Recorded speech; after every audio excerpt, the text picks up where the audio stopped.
படத்தோட ட்ரெய்லரில் காதலை பற்றி பேசும்போது இப்போ உள்ள ஆட்களுக்கு ஏதோ காமம் தான் முக்கியம் அப்படிங்கிற மாதிரி ஒரு வரி வருது. 2K கிட்ஸ்லாம் அப்படி தான் இருக்காங்களா? என்ன சொல்ல வரீங்க இந்த படத்தில்? இல்லை, அப்படி அந்த ட்ரெய்லரில் வரல. காதல் வர்றதுக்கு முன்னாடி ஒரு ஹியூமனாக காமம் தான் ஃபஸ்ட்டு வரும். அது ஆதாம் ஏவாள் காலத்துலேருந்தே அதுதான். ஸோ அதுதான் நெகட்டிவ் ப்ளஸ் பாசிட்டிவ்ங்கிறதே. அதைத்தான் இந்த கதையில் சொல்கிறோம். இந்த உலகம் பார்க்குற மாதிரி எங்களை எதுக்கு வாழ சொல்கிறீங்க, நாங்கள் ஃப்ரெண்ட்ஸ் அப்படிங்கிறது தான் அவன் சொல்லுவான். அஸ் ஏ ஹீரோவுடைய டாக்கே வந்து ஒரு இத்தனை வருஷம் அவன் கூட பழகுறேன், எந்த மொமெண்ட்லேயுமே அப்படி ஒரு தாட்டே வந்தது கிடையாது. எந்த பொண்ணாக இருந்தாலும் காதல், ஒரு பொண்ணு மேலே காதல் வர்றதுக்கு முன்னாடி ஒரு க்ரஸ்ஸோ ஒரு காமமோ அது வந்து அது வந்து நீங்கள் க்ரஸ்ன்னு சொல்லலாம். அது உண்மையான வார்த்தை, அது காமம் தான். காமத்துக்கு அப்புறம் தான் காதல் வரும், காமத்துக்கு அப்புறம் தான் கல்யாணம் நடக்கும். அதான் சார். சுசி சார், இப்போது 2K லவ் அப்படின்னா இப்போ அட்வான்ஸாக போயிட்டானுங்க. முன்னெல்லாம் வந்து பார்க்கறது அகத்தின் சார் இவர் சாலமன் சார் சொன்ன மாதிரி தான், பார்க்காமே காதல் இருந்தது. அதுக்கப்புறம் கொஞ்சம் பார்த்தாங்க, தள்ளி தள்ளி கையை காட்டினாங்க. இப்போது பார்த்த உடனே பைக்கில் கூப்பிட்டு போயிட்டே இருந்துறானுங்க. இதுக்கு நடுவில் பாய் பேசின்னு ஒருத்தன் வரான். பார்த்தோன்னே நீங்க கூட்டிட்டு போனீங்களா? இப்போ 2K பார்த்தோன்னே நீங்க கூட்டிட்டு போனீங்களா? அப்படிலாம் யாராவது வர்றாங்களா? இப்போ அட்வான்ஸ் அப்படிலாம் 2K கிட்ஸை பத்தி நெகட்டிவா சொல்லாதீங்க, நான் ஒத்துக்க மாட்டேன். நான் நெகட்டிவா சொல்லல, அடுத்த செகண்டே பிக்கப் ஆயிடுது. அப்படிலாம் பிக்கப் ஆக வாய்ப்பே இல்லை சார். என்ன சார், பசங்களை பின்னாடி பாருங்க சார். அவனுக்கு வந்து பசங்க குமுறது தெரியும் சார். பின்னாடி நிறைய பேர் இருந்தாங்கன்னா எல்லாருக்கும் தெரியும். கல்யாணமே ஆகல, அட்லீஸ்ட் ஒரு நாளாவது தேவைப்படும் சார். அததான் சார், பார்த்தோடனே கூட்டிட்டு போறாங்கன்னு இல்ல. இதுக்கு நடுவுல பாய் பேசின்னு ஒருத்தன் வரான். அந்த மாதிரியான கான்செப்ட் 2Kல இருக்கும். இல்ல அந்த மாதிரி 2Kல இல்ல. இந்த பாய் பெஸ்டி நீங்க சொல்லக்கூடிய சின்ன சின்ன வார்த்தைகள்லாம் அந்த காலத்துல இருந்து இருக்குது. அதுக்கு நம்ம பேர் வைக்காம இருந்தோம். கள்ளக்காதல்னு இருந்துச்சு, ஓகேங்களா?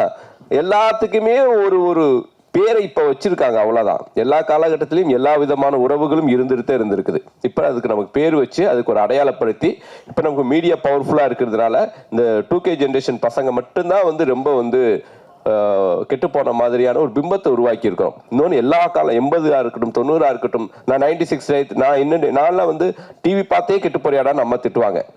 ஸோ டிவி பார்க்குறது அவ்வளோ பெரிய குற்றமாக இருந்துச்சு. அது மாதிரி இப்போ வந்து மொபைல் பார்க்குறானுங்க, மொபைல் பார்த்து கெட்டு போகிறானுங்க, மொபைலை தவிர வேறு எதையும் பார்க்க மாட்டேங்கிறானுங்க அப்படின்னு ஒரு குற்றச்சாட்டு இருக்குது. நான் என்னென்ன சொல்கிறேன்னா, எல்லா காலகட்டத்திலையும் பாசிட்டிவான பக்கங்கள் இருந்துட்டு தான் இருக்குது. பாசிட்டிவாகவும் வாழ்ந்துட்டு இருக்காங்க. மொத்த பேரும் நெகட்டிவாக வாழ்ந்துட்டு இருக்காங்கன்னு நம்ம வந்து மொத்த பேரையும் ரவுண்ட் பண்ண வேண்டாம். பாசிட்டிவான விஷயங்களை முடிஞ்ச வரைக்கும் நம்ம இந்த சமுதாயத்துக்கும் இந்த இளைஞர்களுக்கும் சொல்லுவோம் தான் இந்த 2K கிட்ஸில் இருக்கக்கூடிய பாசிட்டிவான மனிதர்களை பதிவு பண்ணியிருக்கேன். சார், நீங்கள் வந்து புதுமுகங்களை வந்து அறிமுகப்படுத்தத்தில் ரொம்ப எக்ஸ்பர்ட்டாக இருக்கீங்க. ஏன்னா வெண்ணிலா கபடிக்குள்ள அவங்க எல்லாம் வந்துட்டாங்க. ஆனால் இன்னொரு பக்கம் பார்க்க போனால் பெரிய ஹீரோக்களுடைய டேட் கிடைக்கலையா? ஒருவேளை அவங்க வந்து இந்த மாதிரியான இதெல்லாம் நடிக்க மாட்டேன் அப்படின்னு சொல்கிறாங்களா? அதனால தான் நீங்கள் புதுமுகங்களை தேடி இது பண்ணுறீங்களா? இல்லை, நான் வந்து பாய்மொழி கதை மட்டும் பாண்டி நாடு ஹிட்டுக்கு அப்புறம் விஷால் ரொம்ப வந்து என்கிட்ட வந்து ரெக்வஸ்ட் பண்ணி கேட்டதுக்காக நான் வந்து பாய்மொழி கதை வந்து விஷாலுக்காக எழுதினேன், ஓகேங்களா? அதுக்கப்புறம் நான் பண்ணின இந்த 18 திரைப்படங்களும் ஹீரோவை மைண்டில் வைக்கவே மாட்டேன். ஃபர்ஸ்ட் கதை எழுதிட்டு தான் அப்புறம் ஹீரோ செலக்ட் பண்ணுவேன். ஸோ கதை எழுதி முடிச்சதுக்கப்புறம் இந்த படத்தை வந்து ஒரு கரெக்டான ஒரு யங்ஸ்டர்ஸ் பண்ணாதான் நல்லாயிருக்கும். ஏன்னா இது வந்து ஒரு காலேஜ் முடிச்சுட்டு ஒரு அப்போத்தான் அந்த ஒரு 2K ப்ரீ வெட்டிங் ஏஜென்சி நடத்திட்டு இருக்கக்கூடிய ஒரு பசங்களோட லைஃப். அதனால ஹீரோ இந்த படத்துக்கு செட் ஆக மாட்டா, அப்படி பெரிய ஹீரோக்கள் யாரும் செட் ஆக மாட்டாங்க. ஸோ ஜெயவி ரொம்ப கரெக்டாக இருப்பான்னு தோணுச்சு, அதனால பண்ணேன். சார், இப்போ வந்து சோஷியல் மீடியாவில் வந்து கொஸ்டின் கேட்குறவனு தனியாக முன்னாடி ஒதுக்கிட்டாரா சதீஷ்? சார் எனக்கு இல்லை சார், நான் இங்கே வரேன் சார்.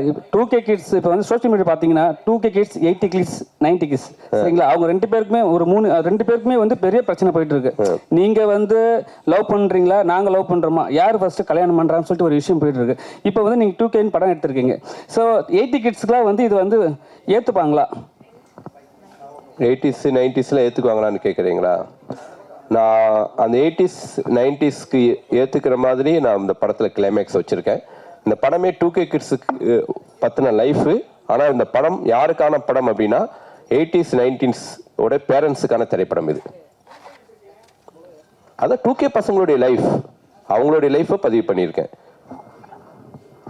சார் வணக்கம், நான் ராதா பாண்டியன் சொல்கிறேன். வணக்கம்ண்ணே.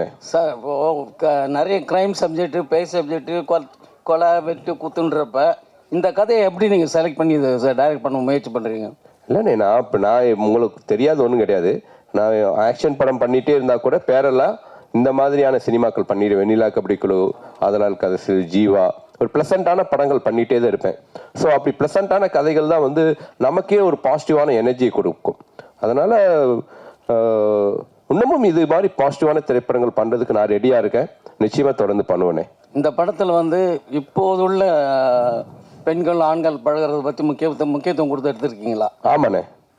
அது என்ன எப்படி முக்கியத்துவம் கொடுத்து எடுத்துருக்கேன். ஒரு கதையில் சொல்லுங்கள். அதை அதான் இப்போ இருக்கக்கூடிய ஒரு பையனும் பொண்ணும் எவ்வளோ அழகான நட்போட வாழ்றாங்கன்னு சொல்லியிருக்கேனே. சார், காலேஜஸில் ப்ரமோட் பண்ண போகிறீங்கன்னு சொல்லியிருந்தீங்க. அது ப்ரீ ரிலீஸாக பண்ண போகிறீங்களா, இல்லை ஒவ்வொரு காலேஜுக்கும் தனியாக டிக்கெட் வாங்கி அந்த மாதிரி கொடுத்து அந்த மாதிரி பிளான் பண்ணிட்டு? இப்போ வந்து 4 ஃப்ரேம்ஸில் தான் ஷோ ப்ளே பண்ணுறேன். ஸோ அவங்க காலேஜ் ஸ்டூடெண்ட்ஸ் எல்லாரையும் வர வச்சு எல்லாருக்கும் ஷோ போட்டுட்டு அப்புறம் அவங்களோடைய கலந்துரையாடல் மாதிரி பிளான் பண்ணியிருக்கேன். கோயம்புத்தூரில் காலேஜுக்கு ஆப்போசிட்லேயே, பிஹெச்டி காலேஜுக்கு ஆப்போசிட்லேயே வந்து ஒரு தியேட்டர் இருக்குது. அந்த தியேட்டரில் கோயம்புத்தூரில் பிளான் பண்ணியிருக்கோம். ஸோ ப்ரீமியர் ஷோ, அதாவது ப்ரீவி தியேட்டர்ஸ் இல்லாத ஓட்களில் தியேட்டர்லேயே போட்டு காமிச்சு அவங்களோட ஒப்பீனியன் வாங்கிட்டு அதுக்கப்புறம் வந்து அவங்களோட பேசலான்னு முடிவு பண்ணியிருக்கோம். தனஞ்சலி சார், ஏதோ அம்பழுக்க போறீங்கன்னு நினைக்கிறேன். இல்லை கேரளா இண்டஸ்ட்ரியே வந்து க்ளோஸ் பண்ணுற அளவுக்கு போயிடுச்சுன்றீங்க. பட் ஆனால் தமிழ் இண்டஸ்ட்ரியும் அந்த அளவுக்கு தான் இருக்குது. ஆனால் நம்மளுக்கு போராட்ட குணம் அதிகமாக இருக்கிறதுனால நிறைய படங்கள் வந்துட்டுருக்கு. பட் ஆனால் ஒரு படம் ரிலீஸ் ஆனதுக்கு எல்லா படங்களும் இப்போ நிறுத்தி வச்சுருக்காங்க. எந்த தயாரிப்பாளரும் இயக்குனர் சங்கமும் யாரும் குரல் கொடுக்கலையே. அப்படி இருக்கும்பொழுது சினிமா எப்படி வளரும்? ஒன்று சொல்கிறேன். இப்போ இந்த வருஷம் பார்த்தீங்கன்னா புது படங்கள் ஆரம்பிக்கிறதே கம்மியாயிடுச்சு. இப்போ அட் டைம் பார்த்தீங்கன்னா ஒரு காலகட்டத்தில் 20-30 படங்கள் பண்ணிட்டு இருந்த தமிழ் சினிமாவில் 7 படங்கள் தான் ப்ரொடக்ஷனே போயிட்டுருக்கு. ஸோ இதுக்கு எல்லாமே காரணம் இவ்வளோ படங்கள் வந்து சக்ஸஸ் ஆகாமல் போனது தான். ஆனால் அது ஒரு பெரிய படம் வரும்போது வேறு வழி கிடையாது. ஏன்னா எல்லாமே ஒரு 900 திரையரங்களை இந்த படத்தை வெளியிடணுன்றது டிஸ்ட்ரிபியூஷன் ரெக்குவயர்மெண்ட் இருக்குது. மக்களும் அதை எதிர்பார்க்குறாங்க. நேற்று ஒரு நாள் மட்டுமே இப்போ நீங்கள் படம் எடுத்தீங்கன்னா விடாமுயற்சி கிட்டத்தட்ட 25 கோடி மேலே தமிழ்நாட்டில் கலெக்ட் பண்ணியிருக்கு. அப்போது அந்தளவு ஆடியன்ஸ் வந்து ஓப்பனிங் கொடுக்க ரெடியாக இருக்காங்க பெரிய நடிகர்கள் நடித்த படங்களுக்கு. ஆனால் அதே ஒரு சின்ன படம் வரும்போது ஆடியன்ஸ் வந்து செலக்டிவாக பார்க்குறாங்க. அந்த செலக்டிவாக எப்படி பார்ப்பாங்கன்னா நீங்கள் என்ன சொல்கிறீங்க வச்சு தான் பார்ப்பாங்க. ஊடகங்கள் என்ன சொல்லுது, படத்தை பற்றி படம் ஃபஸ்ட்டு பார்த்த ஊடகங்கள் என்ன சொல்கிறாங்க, அடுத்ததாக ஃபர்ஸ்ட் ஷோ பார்க்குறாங்களே அவங்க எப்படிப்பட்ட ஒப்பீனியன் கொடுக்குறாங்க வச்சு தான் அடுத்த கட்டமாக ஆடியன்ஸ் வராங்க. அப்போது சிறு மற்றும் மீடியம் பட்ஜெட் படங்கள்லாம் நம்பி இருக்கிறதே வந்து ஊடகங்கள் என்ன சொல்லுது, ஃபர்ஸ்ட் ஷோ பார்க்குற ஆடியன்ஸ் என்ன சொல்கிறாங்களோ அதை நம்பி தான் இருக்காங்க. அதை வந்து நீங்கள் ஒரு பேலன்ஸ்டாக சப்போர்ட்டிவாக பண்ணும்போது அந்த படங்களுக்கு ஒரு சின்ன டேக் ஆஃப் இருக்குது. பெரிய நடிகர் நடித்த படத்துக்கு அது பிரச்சனையே கிடையாது. எதிர்பார்ப்பு இருக்கிற படத்துக்கு பிரச்சனையே கிடையாது. ஆடியன்ஸ் உள்ளே வந்துடுறாங்க. அது மட்டுமே பத்தாது இல்லை இண்டஸ்ட்ரிக்கு. இன்றைக்கி ஏன் கேரளா ஷட் டவுன் ஆகுதுன்னா ஒரு 10 படம் தான் வெற்றி அடையுது. அவங்களுக்கும் 220 படம் வந்தது லாஸ்ட் இயர். அதில் 10 படம் தான் வெற்றி அடையும் போது அவங்க இப்போ என்ன சொல்லிட்டாங்க, இந்த இண்டஸ்ட்ரி தாங்காது, இவ்வளோ பேர் ஃபெயிலியர் ஆகிட்டாங்க, இவ்வளோ பேர் லாஸ் ஆகிட்டாங்க, அப்போ நம்ம ஷட் டவுன் பண்ணி காஸ்ட்டை குறைக்கணும், எல்லாத்தையும் குறைக்கணும் அப்படின்னு மூடுக்கு வந்துட்டாங்க. இது இப்போ டிஸ்கஷனில் இங்கே நம்முடைய அசோசியேஷன் எல்லாம் அதான் போயிட்டுருக்கு. எப்படி குறைக்க போகிறோம்? ஏன்னா சிறு பட்ஜெட் படங்கள்லாம் சக்ஸஸ் ஆக மாட்டேங்குது பிகாஸ் ஆஃப் வேரியஸ் நான் சொன்ன மாதிரி ரீசன். அப்போ பெரிய பட்ஜெட் படங்களை நம்ம நம்பி இருக்கும்போது அதெல்லாம் காஸ்ட் எங்கோ போயிடுச்சு, டேட்டும் கிடைக்க மாட்டேங்குது. அப்போ எப்படி பண்ணுறது? இண்டஸ்ட்ரியை ரீஃபார்ம் பண்ணணும்னா வேறு வேலை பண்ணணும் அப்படின்னு பார்க்குறோம். ஸோ இண்டஸ்ட்ரியை பொறுத்தவரையும் இப்போ வந்து எல்லாருமே, தமிழ் மட்டும் இல்லை, மலையாளம் சினிமா, இந்தி சினிமா எல்லாமே ஒரு ஷேக் அவுட்டில் தான் இருக்குது. ஒரு மாதிரி கலகலத்து போயிருக்கு. என்ன பண்ண போகிறோம், எப்படி இண்டஸ்ட்ரியை ரிவைவ் பண்ண போகிறோன்னு தான் எல்லாருமே அதுக்கான ஒரு முயற்சி எடுத்துகிட்டு இருக்கோம். இல்லை, கேரளா இண்டஸ்ட்ரியில் வந்து நீங்கள் சொல்கிற மாதிரி இதுவானாலும் கவர்மெண்ட் ஓடிடி ஆரம்பிச்சிருக்காங்க. ஆனால் தமிழ்நாட்டில் அதை ஆரம்பிக்கலை. நீங்களும் யாரும் குரல் கொடுக்க, அப்படி ஆரம்பித்தால் சிறு படங்களுக்கு ஒருவேளை ஒரு வாய்ப்புகள் இல்லை. இப்போ நீங்கள் சொல்கிற கேரளா ஓடிடி வந்து இன்னும் பெருசாக அவங்க வந்து ரீச் ஆகல. எல்லாமே சேல் ஆகாத படங்கள், மக்கள் வந்து உடனே பார்ப்பாங்களா அப்படின்ற படங்கள் தான் இப்போதைக்கு ஃபஸ்ட்டு கொடுக்குறாங்க. ஏன்னா ப்ரைஸ் கொடுத்து வாங்கணும். எல்லா தயாரிப்பாளரோட எதிர்பார்ப்பு என்னென்னா ஒரு பெரிய அமௌண்ட்டில் நம்மளுக்கு வித்துட முடியுமா, அதை வித்துட்டா தான் நம்ம கவர் பண்ண முடியும் காஸ்ட்டை. சும்மா ரெவன்யூ ஷேரில் போட்டு எப்படி கவர் பண்ண முடியும்? ஓகே, புது ஓடிடி ஆரம்பித்து ரெவன்யூ ஷேரில் போட்டு யார் பார்ப்பாங்க, எப்படி வரும்ன்ற ஒரு பயம் வருது இல்லை தயாரிப்பாளருக்கு. எல்லா தயாரிப்பாளரும் 4 கோடி 5 கோடி இன்வெஸ்ட் பண்ணால் ஒரு 3 கோடி ஃபஸ்ட் எடுத்துட்டா அவங்களுக்கு நம்பிக்கை வரும். அதான் cinema. So 2K love story பற்றி எதாவது கேளுங்க. ஏன்னா இண்டஸ்ட்ரி பற்றி நிறைய பேச வேணாம். 2K லவ் ஸ்டோரி சார் 2013 வந்து ஆதலால் காதல் செய் ஒரு படம் பண்ணீங்க. அதுவே 2K கிட்ஸ் ஸ்டோரி தான். ஸோ இது எந்த விதத்தில் மாற்றமாக இருக்கும்? ஏன்னா நிறைய படம் நீங்கள் லவ் ஸ்டோரியை பண்ணிட்டீங்க. இது எப்படி இருக்கும், புதுசாக இருக்கும்? ஆனால் உங்களை தொடர்ந்து கேள்வி கேட்குறவங்க 2K லவ் ஸ்டோரி பற்றி கேளுங்க. ஏன்னா ஒரு 10 நிமிஷத்தில் பேசிட்டு நம்ம எல்லாம் கிளம்பிடலாம். மற்ற கேள்விகள் வேண்டாம். இந்த ஒரு 2 ப்ரொடியூசரை கூட்டிகிட்டு வந்தேன் நான் படம் பண்ணலான்ட்டு. ரைட்டாக தனஞ்சயன் சார் பேசுறதுல பதட்டமாயிட்டாரு. ரொம்ப ரிஸ்க் அதிகமாக இருக்கும் போல தெரியுது. நான் இப்போ யோசிக்கிறேன், இந்த ப்ரொடியூசரை கூப்பிடாம இருந்திருக்கலாமோ. வெங்கடேசன் சார் எந்திரிங்க. சார் தான் எனக்கு என்ன சார் தெரியும், பாசிட்டிவான விஷயங்களை பேசுறது தான் படமே எடுக்கிறோம். சரி, ஓகே. எனிவே சார் பயப்படாதீங்க, நான் இருக்கேன், டோன்ட் வரி. ஸோ இந்த படத்தை பொறுத்த வரைக்கும் ஆதரால் காதல் சேவை ரொம்ப ஒரு ஹாண்டிங்கான ஒரு கிளைமேக்ஸாக இருக்கும். அந்த டயத்தில் இந்த 2010 அந்த பசங்க லைஃப்குள்ள இப்படியான ஒரு லைஃப், இப்படியான பிரச்சனைக்குள்ளேயும் மாட்டிக்கிறாங்க. அவங்க பண்ற தப்புனால ஒரு குழந்தை எப்படி அனாதை ஆகுதுங்கிற ஒரு விஷயத்தை பதிவு பண்ணேன். பட் இந்த படத்தை பொறுத்த வரைக்கும் இந்த பசங்களுடைய லைஃப் ஸ்டைலுக்குள்ள ஒரு எவ்வளோ பாசிட்டிவாக, எவ்வளோ ப்ளசண்ட்டாக இவங்க இருக்கிறாங்க, எவ்வளோ எந்த மாதிரியான பிரச்சனைகள் வந்தாலும் எவ்வளோ வந்து தெளிவாக முடிவு எடுக்கிறாங்க அப்படிங்கிறத தான் சொன்னேன். இந்த படம் வந்து ஒரு லவ் ஸ்டோரியாக இருந்தாலும் இந்த படத்துடைய கிளைமேக்ஸ் இந்த படத்தை வந்து ஒரு யூனிக்கான படமாக மாற்றும். அதுதான் இந்த படத்துடைய பலம்னு நான் பிலீவ் பண்ணுறேன். அந்த கிளைமேக்ஸை நம்பி தான் எடுத்தேன். கண்டிப்பாக படம் பார்த்து எல்லாருமே அந்த கிளைமேக்ஸை பர்டிகுலராக பேசுனது ரொம்ப மகிழ்ச்சி அளிக்குது. இமான் சார் வணக்கம் சார். சொல்லுங்கள். காதலர் தினம் 14ஆம் தேதி வருது, உங்கள் படமும் ரிலீஸ் ஆகுது. ஸோ ஸ்பெஷலாக இதுக்கு லவர்ஸுங்களுக்கு ஏதாவது மியூசிக் போட்டிருக்கீங்களா? ஏன்னா இப்போ இருக்கவங்க ஸ்பீடாக இருக்காங்க, டக்குன்னு கேட்டு போகிற மாதிரி இருக்குமா, இளையராஜா சார் மாதிரி நிறுத்தி நிதானமாக கேட்குற மாதிரி இருக்குமா? கஷ்டப்பட்டு ஸ்க்ரீன்லாம் பண்ணோம். இந்த கேள்வி என்னங்க நியாயமாங்க? இந்த கேள்விலாம் இப்போ இருக்க ஜென்ரேஷன் ஸ்பீடாக இருக்குல்ல, அதுக்கேற்ற சார் போட்டால் நின்று கேட்க போகிறாங்க. இல்லை, போட்டு காமிச்சோமே, நீங்கள் வெளியில் நீங்கள் சாப்பிட்டுட்டு இருந்தீங்க. அவர் வாயால அந்த மியூசிக்கை சொல்லணும்ன்ற நான் கேட்க போறேன். எப்படி நான் மொபைல்ல கேட்டு போறேன். நீங்க அவரு வந்து அவரை சாங்கை பத்தி அவரே எதுக்கு சொல்லணும்? நீங்க தான் சொல்லணும். நல்லா இருக்கு சார், கிரிப்பா இருக்கு சார் அப்படின்னு நீங்க தான் சொல்லணும். இல்லை சார், நம்ம ஒரு இசையமைக்கும் போது எல்லா வயதினருக்கும் அது போய் சேரணுன்ற ஒரு விஷயம் எப்பவுமே மனசில் எனக்கு வந்து இருக்கும் சார். வெறும் இப்போ இருக்கிற ஒரு நம்ம கண்டெம்பரரி ஆடியன்ஸுக்கு மட்டும் கேட்டு பண்ணோம்னா அது வந்து காலம் தாண்டி அது நிற்காதுன்ற ஒரு நம்பிக்கை எனக்கு எப்பவுமே அது பேசிக்கலாக இருக்கும் சார். ஸோ அதனால் என்ன மாதிரி பாடல் பண்ணாலும் இரஸ்பெக்டிவ் ஆஃப் ஜானர், என்ன ஜானரில் பண்ணாலும் அதுக்குள்ளே இருக்க கோர் மெலடி கண்டென்ட் வந்து ஸ்ட்ராங்காக வைக்கணுன்றது தான் எப்போவுமே அது பை டிஃபால்ட் இருக்கிறது தான். ஸோ இப்போ நம்ம வெளியே இருக்கிறது வந்து உள்ளுக்குள்ளே ஒரு சாக்லேட் வச்சுட்டு மேலே வைக்கிற அந்த ரேப்பர் தான். அந்த ரேப்பர் தான் நம்ம டிசைன்ஸ் மாற்றிக்கிறோம் இல்லையா. உள்ளே இருக்க சாக்லேட்டோடைய டேஸ்ட் வந்து அது சாக்லேட்டாக தான் இனிப்பாக இருக்க போகுது. ஸோ அப்படி தான் இசையாக நான் பார்க்குறேன். நான் உள்ளுக்குள்ளே ஜீவன் இருக்கணும், மேலே இருக்க ரேப்பர் அந்த கோட்டிங் தான் வந்து 2K மாற்றிருக்கோம் சார். அவ்வளோதான். ஒரு பிரமாதமான கேள்வி நானே கேட்குறேன். நம்ம ரொம்ப பிரமாதமான கேள்வி. கேளு. நம்ம ஜெகவீர் பிரதர் ஒரு கிரிக்கெட் பிளேயர், உங்கள் நண்பர் அஸ்வின் ரிட்டையர்ட் ஆகிட்டார். ஸோ ரிட்டையர்ட் ஆகும்போது உங்களுடைய ஃபீல் எப்படி இருந்துச்சு? டோனி உங்களுக்கு டின்னர் கொடுத்துருக்காரு, டோனிக்கு நீங்கள் பவுலிங் போட்டிருக்கீங்க, அந்த அனுபவங்களை பற்றி கொஞ்சம் சொல்லுங்கள். நிறைய பேருக்கு தெரியாது.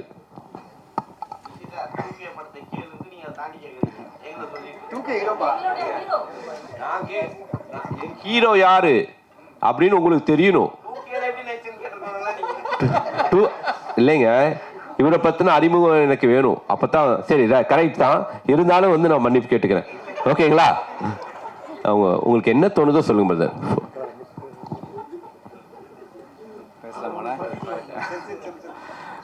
கடவுளுக்கு நன்றி, வந்திருக்கும் பிரசன்ட் மீடியாவுக்கு மிக்க நன்றி. நான் என்னை பற்றி சொல்கிறதுக்கு ஒன்றும் பெரிய விஷயங்கள்லாம் இல்லை. நான் கிராமத்தில் சொரக்குடின்ற கிராமத்தில் திருநள்ளாறு பக்கத்தில் பிறந்து வளர்ந்த ஒரு விவசாய குடும்பத்தில் பிறந்து வந்த மிடில் கிளாஸ் ஃபேமிலி பையன். அங்கேருந்து ஆஸ் யூஷுவல் எல்லா நம்ம இந்தியாவில் வளர எல்லா பசங்களும் இருக்கிற மாதிரி கிரிக்கெட்லேயும் ஒரு ஆர்வம் இருந்தது, சினிமாலேயும் ஆர்வம் இருந்தது. சின்ன வயசில் கிராமத்தில் நிறைய ஸ்டேஜில் டான்ஸ் ஆடி அதுலேருந்து வர கிளாப்ஸு அங்கே தூக்கிட்டு போய் கொண்டு வந்து விட்ட விஷயங்கள் வந்து மனசில் ஆழமாக பதிஞ்சிருந்தது. ஸோ கிரிக்கெட்டும் ஃபாலோ பண்ணி போயிட்டு இருந்தேன். சினிமா சைட்லேயும் ஒரு ஆசை இருந்துச்சு. ஆனால் சினிமா சைடில் வர்றது வந்து அவ்வளோ ஈஸியான விஷயம் இல்லை. கிரிக்கெட் ஆனால் நீங்கள் விளாண்டுட்டே இருக்கலாம் ரெகுலராக, அதை நான் பண்ணிகிட்டு இருந்தேன். அப்புறம் குடும்ப சூழ்நிலை காரணமாக நான் எனக்கு கீழே தம்பி தங்கச்சிலாம் இருந்தாங்க. அந்த ரெஸ்பான்சிபிலிட்டி காரணமாக நான் கிரிக்கெட் மட்டும் படிச்சுட்டு படிப்பில் கவனம் செலுத்த ஆரம்பித்தேன். ஆஸ் யூஷுவல் எல்லா மிடில் கிளாஸ் ஃபேமிலியும் சொல்கிற மாதிரி +2 முடிச்சிரு, அடுத்து டிகிரி முடிச்சிரு, அடுத்து ஒரு வேலையை வாங்கிடு அப்படின்னாங்க. அதுலேயே என் வாழ்க்கை போயிடுச்சு மோஸ்ட்லி. கடவுள் புண்ணியத்தில் நல்ல வேலை கிடச்சி ஆஸ்திரேலியாவில் போய் செட்டில் ஆனேன். அங்கே ஆனால் கிரிக்கெட்டை விடாமல் தொடர்ந்து விளாண்டுட்டு இருந்ததுனால நேஷ்னல் பி டீம் வரைக்கும் விளாண்டுட்டு இருந்தேன். அப்போ இந்தியா டீம் வரும்போது அந்த டீமுக்கு ஆப்போனண்ட்டாக ப்ராக்டிஸ் மேட்ச் விளாண்டேன். ஸோ அது வந்து எனக்கு பெரிய விஷயமா இருந்தது. ஏன்னா நம்ம இந்தியாவுக்காக விளாட்ணும் அப்படின்ற ஒரு சூழ்நிலை தாண்டி, ஆனால் விளையாட்டு மேலே உள்ள ஆர்வத்தினால கடைசியில் கிரிக்கெட் வந்து இந்தியாவுக்கு ஆப்போசிட்டாக விளாண்டேன். ஸோ தோனி, விராட் கோலி, அஸ்வின் பிரதர், சுரேஷ் ரெய்னா இதுமாரி அவங்களோட ப்ராக்டிஸ் மேட்ச்லாம் நிறைய விளாண்டுருக்கிறேன். பட் அங்குள்ள சூழ்நிலையால் திரும்பியும் குடும்ப சூழ்நிலை தானால என்னால் கண்டினியூ பண்ண முடியல கிரிக்கெட்டை. So back to cinema. அங்கே இருக்கும் போதே நான் டைரக்ஷன் கோர்ஸ் படிச்சிருக்கிறேன், எடிட்டிங் கோர்ஸ் படிச்சிருக்கிறேன், ஆக்டிங் கோர்ஸ் படிச்சிருக்கிறேன். இப்படி ப்ரிப்பேர்டாக இருந்தேன். இடையில கோவிட் லாக்டவுன் வந்துச்சு.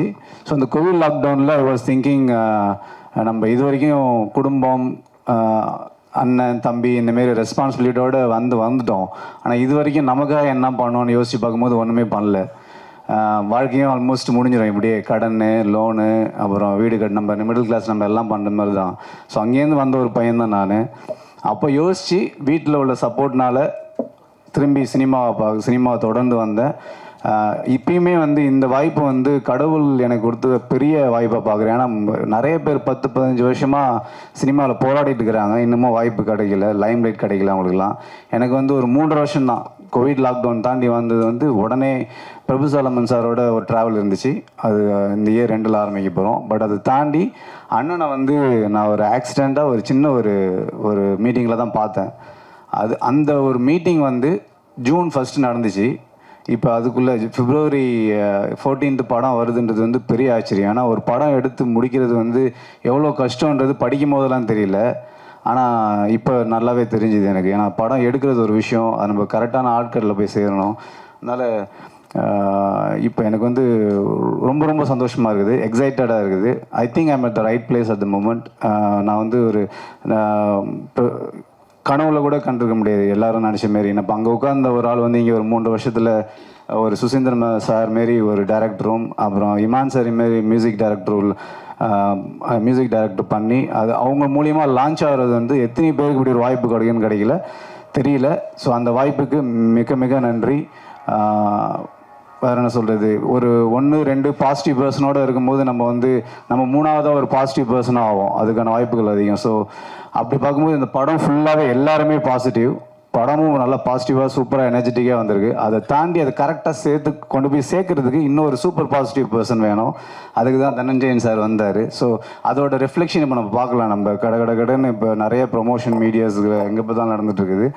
ஸோ எனக்கு ரொம்ப நம்பிக்கை இருக்குது. இந்த படம் வந்து பிரபு சாலமன் சார் சொன்ன மாரி நட்புக்கும் கற்பு இருக்குது அப்படின்றது தான் ஒன்லைனர். இதை நீங்கள் பார்த்துட்டு கண்டிப்பாக சொல்லுங்கள், தரவாக என்ஜாய் பண்ணுவீங்க. எல்லாருமே ஃபஸ்ட்டு படம் மாரி இல்லாமல் நல்லா நடிச்சிருக்கிறாங்க. ஓல் யூனிட்டே இதில் பாசிட்டிவாக இருந்ததுனால படமும் பாசிட்டிவாக பிஸியாக வந்திருக்கு. ஏதாவது தவறாக சொல்லியிருந்தால் மன்னிச்சிருங்க. நன்றி. ஆக்சுவலி கிரிக்கெட் பிளேயர்லேருந்து எப்படி 2K லவ் ஸ்டோரி ஹீரோ ஆனேன்னு கேட்டிருக்கணும் கொஸ்டின். அப்படி வந்து கொஸ்டினை கனெக்ட் பண்ணியிருக்கணும்.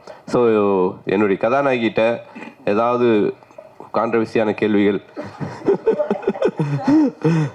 சரி, ஓகே. மீனாட்சி, இது உங்களுடைய 3rd ஃபிலிம். எனிவே இது வந்து ஒரு 2K கிட்டா நீ இந்த படத்தில் நடிச்சிருக்க. இந்த படம் பார்த்து முடிச்சதுக்கப்புறம் என்ன ஃபீல் பண்ணீங்க? எல்லாருக்கும் வணக்கம். முதல்ல சார் வந்து கதை சொல்லும்போது கதை சொல்லி முடிச்சிட்டாரு. சார் கதை பேர் என்ன சார் அப்படின்னு கேட்டேன். 2K லவ் ஸ்டோரி அப்படின்னாரு.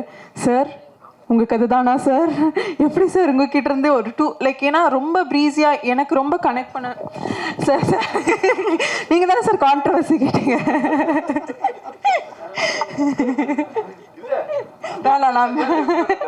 ஏன்னா சார் எப்பவுமே வந்து ஒரு வில்லேஜ் சப்ஜெக்ட், ஆதலால் காதல் செய்வீர், ஜீவா எல்லாம் ஸ்போர்ட்ஸ் ஜானர் எல்லாமே வந்திருக்கு. But it was such an young film. 2K நான் ஒரு 2K. ஸோ எனக்கு இந்த படம் ஸ்டோரி கேட்கும்போது ரொம்ப ரிலேட்டபிளாக இருந்துச்சு. ஸோ அதனால வந்து சொன்னேன் சார். சாரி. பட் ஐயோ ஏங்க மைக் கொடுத்தீங்க? இல்லை, நான் இப்போ பேசி சார் இந்த படத்தில் நடித்ததில் ரொம்ப சந்தோஷம். அண்ட் சுசி சாரோட 3ஆவது படம். எல்லா படத்துலையும் ஃப்ரம் த பிகினிங் சார் படம் பார்த்து இருக்க அந்த படத்தை நீ படம் பார்த்ததுக்கு அப்புறம் என்ன ஃபீல் பண்ணேன்னு கொஸ்டின் படத்தை கேட்டேன். என்ன படம் பார்த்து என்ன ஃபீல் பண்ணேன்னா it's very very colourful breezy and ரொம்ப நாள் ஆச்சு ஒரு படம் ரொம்ப லைட் வெயிட்டடாக. ஃபர்ஸ்ட் ஹாஃப் ஜாலியாக போச்சு, செகண்ட் ஹாஃப் லைக் சுசி சாரோட ஸ்ட்ரென்த் நான் நினைக்கிறேன் காமெடின்னு நினைக்கிறேன்.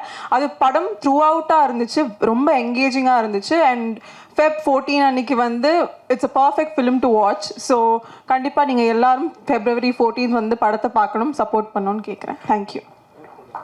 நன்றி. சோபி மாஸ்டர் ஃபஸ்ட்டு விட்டு கொடுத்து போட சாங்கு மாஸ்டர் 3 நாளில் சாங் பண்ணணும் மாஸ்டர் அப்படின்னு கோயம்புத்தூர் கூப்பிட்டு வந்தேன். அவர் கூட்டிகிட்டு வந்துட்டு லொக்கேஷன்லாம் பார்த்தாரு. ஏன்னா அதாவது எக்ஸலண்ட்டாக இருந்துச்சு இந்த படத்துக்கு. மிகப்பெரிய இந்த சாங்க்கு பணம் வந்து கோயம்புத்தூர். நன்றி, அற்புதமான லொக்கேஷன்ஸ் காமிச்சார். ஒரு பெரிய செட்டு போட்ட மாதிரி இருந்துச்சு. ஸோ சோபி மாஸ்டர்கிட்ட 3 நாள் பண்ண சாங் பீட்டு கேட்டோன்னே, சார் இந்த புது பசங்களை வச்சுட்டு 3 நாள் எடுக்கிறதுலாம் ரொம்ப கஷ்டம் சார், பேசாமல் என் அஸ்டண்ட் வச்சு எடுத்துலாமான்னு கேட்டார். தயவு செஞ்சு மாஸ்டர் எனக்கு நல்லா வரணும் அவ்வளோதான் அப்படின்ட்டு மாஸ்டர்கிட்ட சொல்லி அதை சாங் ஷூட் பண்ணோம். ஃபாரஸ்ட் சாங் வந்து மொத்தமாகவே மாஸ்டர் வந்து ஒரு அந்த சாங்க்கு நான் மைண்டில் விஷுவலாக நான் நினச்சி பார்க்க முடியாத ஒரு விஷுவலை கொடுத்தீங்க. அது எப்படி மாஸ்டர்? எனக்கு அந்த கொஸ்டின் நான் கேட்கணும்னு நினச்சேன்.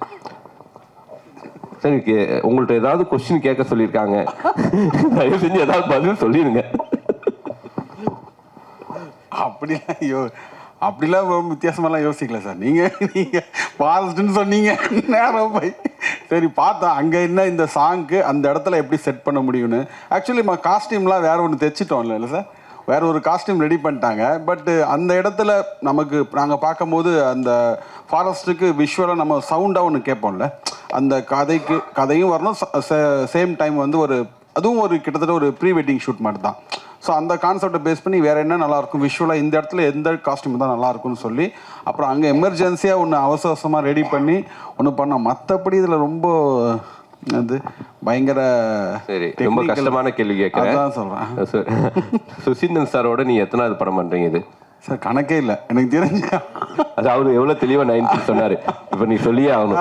அது நான் அப்படி கணக்கு வச்சுக்கலையே. ஆல்மோஸ்ட் வந்து 95% ஃபிலிம்ஸ் சார் பண்ணதில் எல்லாமே எனக்கு தெரிஞ்சு. ஆமாம், 95% ஃபிலிம் சார். ஆமாம் ஆமாம், ராஜா பட்டேல் ஆரம்பித்தா இது வரைக்கும் எல்லா படத்துலையும் எல்லா சாங்ஸ் பண்ணிக்கிறேன்.